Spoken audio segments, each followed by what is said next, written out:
For centuries, smallpox, or the angel of death, has claimed millions of victims, and society has yet to develop any means to prevent infection. Welcome to the inoculation debate, a controversy of religion and intellect, which has been prompted by an unfolding outbreak of smallpox in Boston, Massachusetts, here in 1721. Our first guest of the debate tonight needs no real introduction. He's a well-respected pillar of the community and the church, here to promote the new, innovative, if not experimental, practice known as inoculation, Cotton Mather. His opponent, who will attempt to argue against Mather's untested technique, is the skeptical William Douglas, an experienced man of medicine. Will the people of Boston continue to be victims to the smallpox, or will the new miracle technique called inoculation protect the public from the angel of death? Without any delay, Mr. Mather, you have the floor. Greetings. This case of smallpox has for sure gotten out of hand. With more than half of the population ill and more than 800 casualties, I'd say this situation is in dire need of assistance.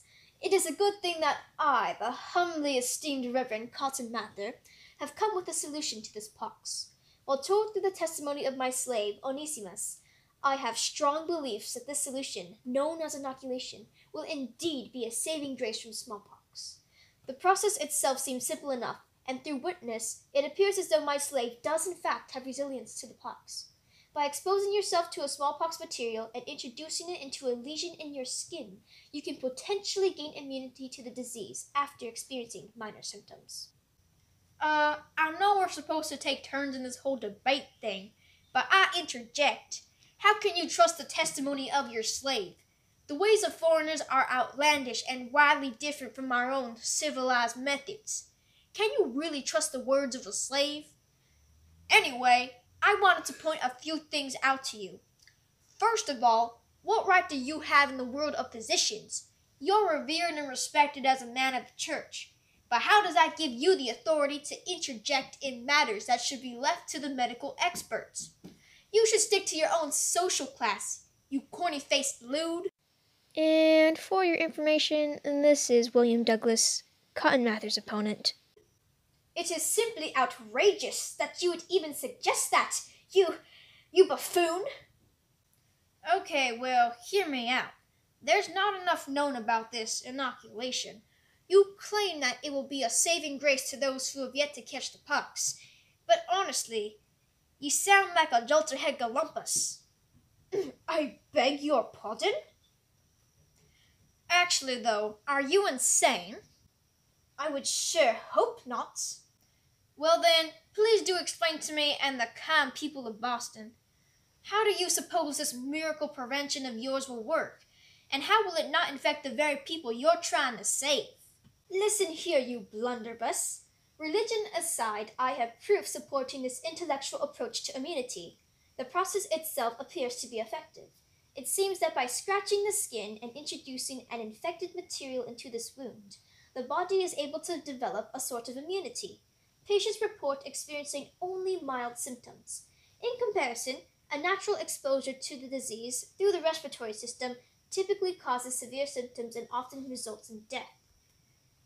So, will you or will you not help me test this method to see if it will truly help the people of Boston?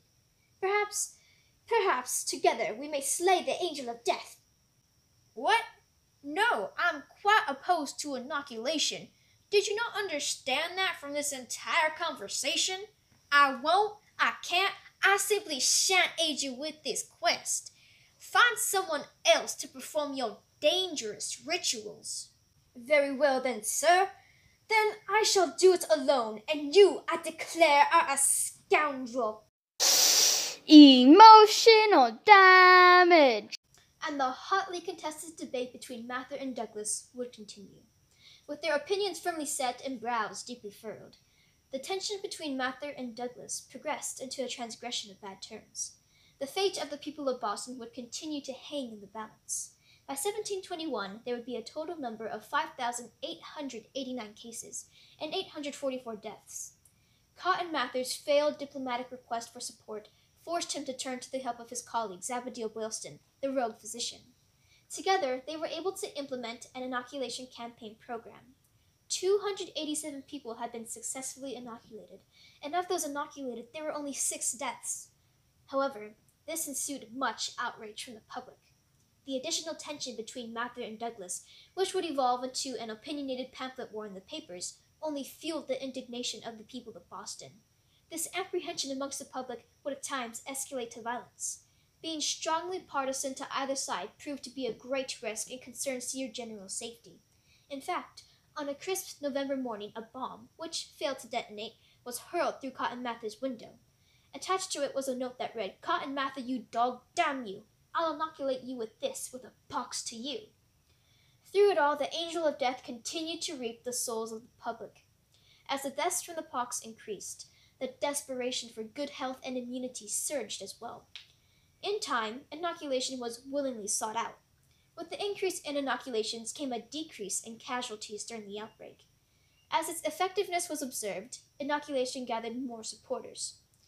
There were still those who continued to receive inoculation poorly, though the majority of the population began to accept the progressing practice.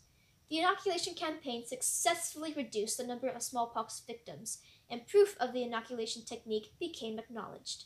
Eventually, William Douglas, the very physician who had been so boldly opposed to inoculation, recognized that inoculations were not as dangerous and ineffective as he had originally believed. He would go on to inoculate patients himself, though he remained on poor terms with Cotton Mather. Following the inoculation controversy, the perspective of Americans towards the practice of inoculation would be changed. This intense public debate was monumental in the medical field, for it provided a future for the vaccinations of today. It was innovative for its time, saved people from becoming infected, and defied cultural beliefs. What truly marks the significance of this debate is how people were open to receiving ideas, and how they went about presenting their own opinions in support or opposition to the topic of this debate. While debates are oftentimes heated, they can lead to increased understanding, the sharing of ideas, and provide alternate views of a topic. Diplomacy requires effort from both sides, and a willingness to collaborate.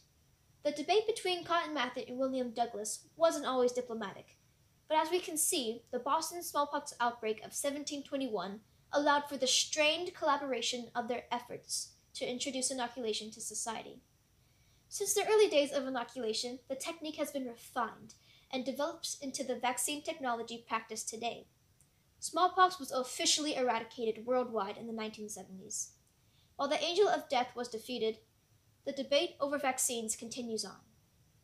And that concludes our debate for tonight. Thank you all for tuning in, and until next time, stay safe and stay healthy.